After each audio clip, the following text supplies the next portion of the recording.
Chairman কেন বুঝিয়ে দিল না, এডুকেশন কেন হ্যান্ডওভার নিল, তার জন্য জবাব চাই। স্টাফরা ওখানে দুর্নীতির সঙ্গে জড়িয়ে আছে এবং যেহেতু যে কারণে হাত থেকে সহযোগিতা করতে না এডুকেশন, কিন্তু পৌরসভা চাওয়া মতো মুশকিল, বিপুল অঙ্কের টাকা বোঝা সেই দুই ডবলেন্দ্র সরকার থাকলেও এবং না থাকলেও তাই একই ব্যাপার। এখন সমস্যাটা হচ্ছে যারা নতুন সরকারে এসেছে তারা এখন এই মুহূর্তে ব্যস্ত যে ভালো তৃণমূল বাঁচতে। সরকারি না হলেও যেহেতু দীর্ঘদিনের সমস্যা, আস্তে আস্তে সমস্যার সমাধান হবে, যাতে করে তারাও বঞ্চিত না হয় এবং তাদের মাধ্যমে নাগরিক পরিষেবা যাতে বঞ্চিত না হয়। দীর্ঘ 6 থেকে 7 মাস ধরে বেতন না পাওয়ার অভিযোগে টানা কর্মবিরতিতে রয়েছেন রায়গঞ্জ পৌরসভার সাফাই কর্মীরা। বকেয়া বেতন পরিশোধের দাবিতে শুরু হওয়া এই আন্দোলন শুক্রবার পঞ্চম দিনে পড়তেই শহরের নাগরিক পরিষেবা কার্যত মুখ থুবড়ে পড়েছে। শহরের বিভিন্ন এলাকায় আবর্জনার স্তূপ জমে থাকায় চরম দুর্ভোগে পড়েছেন সাধারণ মানুষ। সাফাই কর্মীদের অভিযোগ, দীর্ঘদিন ধরে বেতন না পাওয়ায় তাদের আর্থিক পরিস্থিতি অত্যন্ত সংকটজনক হয়ে উঠেছে। পরিবারের নিত্য প্রয়োজনীয় খরচ চালানো থেকে শুরু করে সন্তানদের পড়াশোনা সব ক্ষেত্রেই সমস্যার মুখে পড়তে হচ্ছে।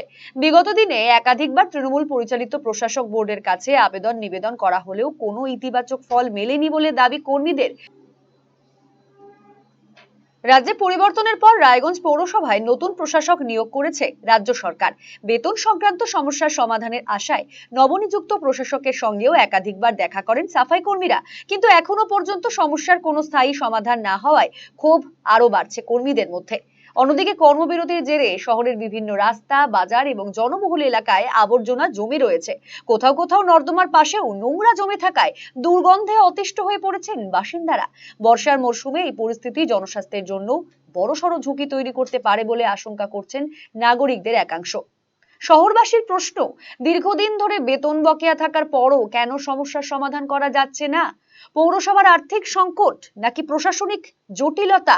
কোন কারণে এই অচলাবস্থা তৈরি হয়েছে তা নিয়ে চলছে নানা আলোচনা।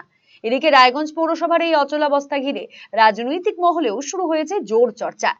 এ বিষয়ে কংগ্রেসের জেলা সভাপতি মোহিত সেনগুপ্ত বলেন, সাফাই কর্মীদের বেতন দিতেই হবে, তবে এই সমস্যার জন্য বর্তমান প্রশাসককে দোষ দিতে নারাজ মোহিত বাবু। বিগত তৃণমূলের পৌর বোর্ডকেই দোষেছেন তিনি। সাফাই কর্মীদের তো বেতন দিতেই হবে। সাফাই কর্মী যারা স্টাফ, যারা শহরটাকে পরিষ্কার রাখে, যারা দুর্গন্ধময় হাত দিয়ে টানে, পা দিয়ে টানে, তাদের তো বেতনটা অবশ্যই দেওয়া উচিত। কেন দিচ্ছে না প্রশাসক মন্ডলী, যে দিচ্ছে না আমি এটা বুঝতে পারছি না।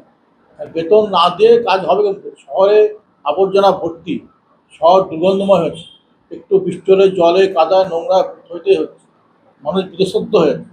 এরা ব্যাপারটা কি এইচডিও সাহেবকে দোষ দিয়ে লাভ নাই, যেহেতু এইচডিও সাহেব মাত্র 1 মাস দায়িত্ব নিয়েছে এবং সেটা এইচডিও সাহেব আপ্রাণ চেষ্টা করছে।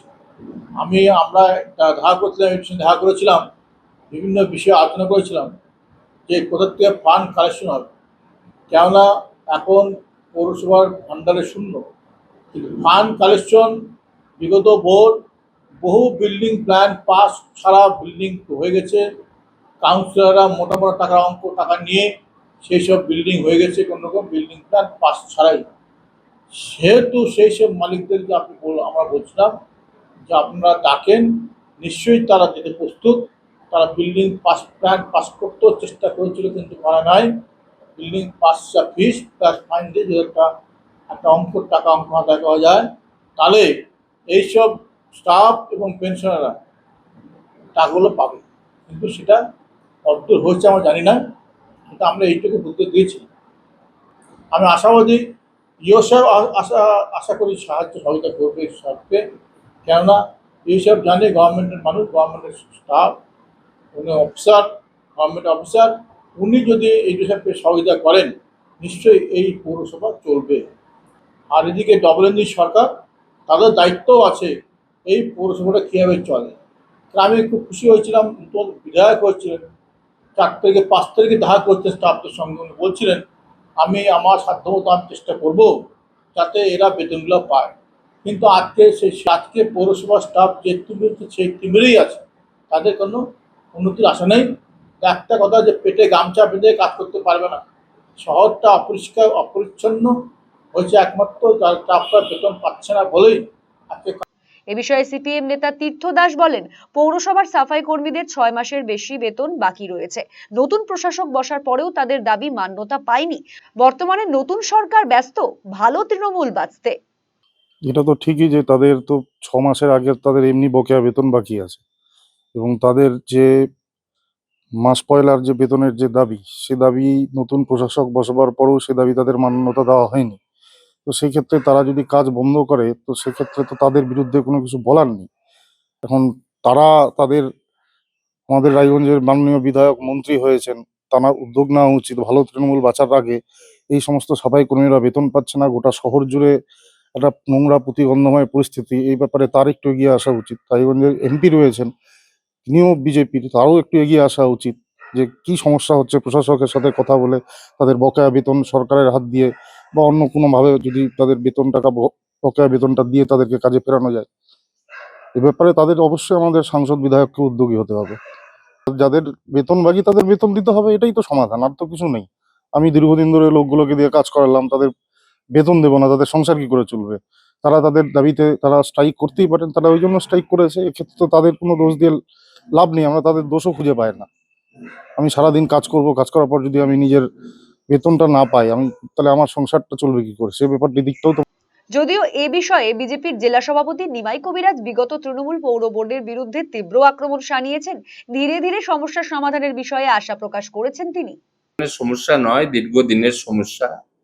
বিগত দিনের যে পৌরসভা যারা চালিয়েছেন, বিশেষ করে তৃণমূলের পক্ষ থেকে এই পৌরসভায় বিভিন্ন দুর্নীতি, স্বজনপোষণ, অবৈধ নিয়োগ, বিভিন্নভাবে আমাদের এই পৌরসভার আর্থিকভাবে এমনভাবে পরিবেশটাকে পঙ্গু করে রেখেছে। এমতো অবস্থায় ভারতীয় জনতা পার্টির সরকার হয়েছে, দায়বদ্ধতা সরকারের উপর রয়েছে।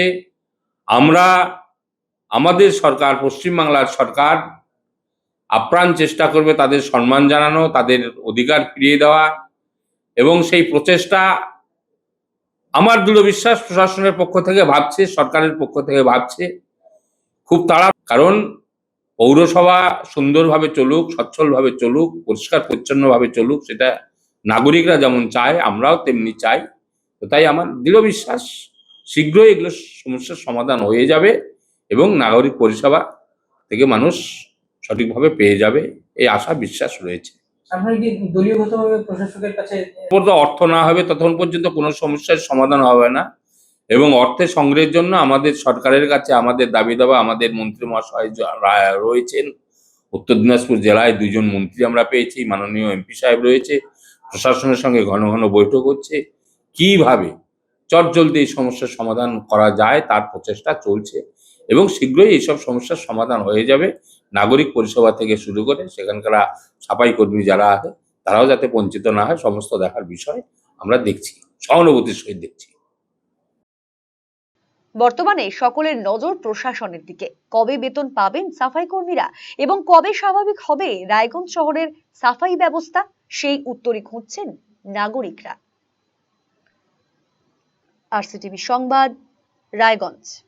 এখন আপনার প্রিয় রায়গঞ্জ শহরের বুকে মোবাইল এবং নানান ধরনের নিত্য প্রয়োজনীয় ইলেকট্রনিক্স এবং ইলেকট্রিক সামগ্রীর বিশাল সম্ভার অত্যন্ত সুলভ মূল্যে এই সমস্ত সামগ্রী পেতে আজই আসুন মুক্তি স্টুডিও ও সুপার কালেকশনে। Surya, Khaitan, Kent, Nokia, Oppo, itel, Realme, T Series সহ নানান বিখ্যাত কোম্পানির সুপার কালেকশন আপনার মন জয় করবে। তাই মনের মতো fan, electric iron, geyser, water purifier, sound system, TV, washing machine সহ বিভিন্ন কালেকশন পেতে আজই চলে আসুন রায়গঞ্জ স্টেশনের সম্মুখ ও উকিলপাড়া কমল টকিজ সংলগ্ন সুপার স্টকিস্ট মুক্তি স্টুডিও ও সুপার কালেকশনে। মুক্তি studio and super collection, station road, Mohanbati, Raiganj.